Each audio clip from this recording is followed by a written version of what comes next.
what you think is good is actually bad. What you think is bad is actually good. That's the way this whole world is set up. This whole place is what you call the upside down realm. Everything that happens here is the opposite of what happens in the spirit world.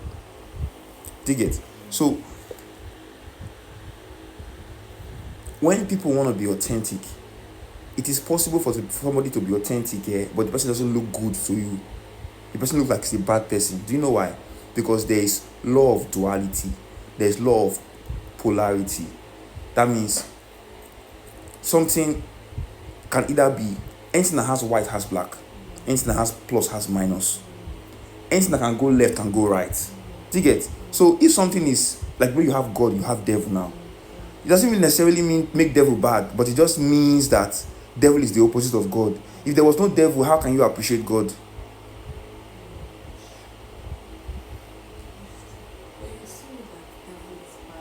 Yes, but the bad is important. If there was no bad, there will be no good.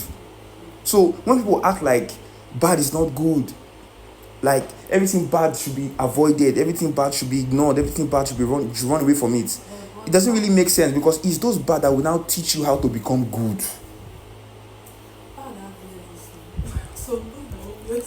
See, let me explain.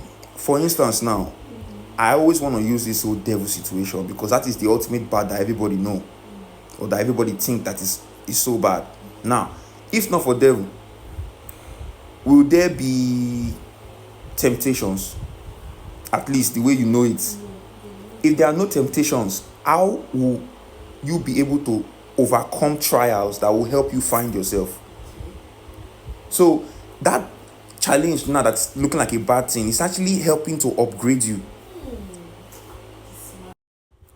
So every challenge is actually an upgrade. That temptation is not bad because it will help you to step up. It's not. So when you see people praying against the temptation now, oh, temptation want to make me fall. No, it's trying to make you stronger. That's what you don't get.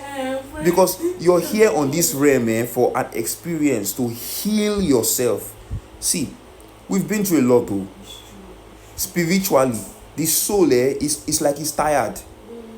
But when you come here, you forget that the soul never went through anything before. It's a fresh slate. But the soul knows that it is not a fresh slate. This is why you see this thing they call junk DNA. The information is packed in there and they don't want you to know. That's why they keep calling it junk. There's nothing about you that is junk. Nothing about you is junk, but there are things they don't want you to tap into that won't help you connect, that will help make your life easier.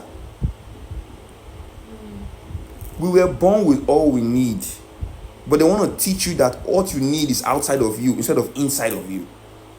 Come and find God outside. Come and find money outside. Come and find love outside.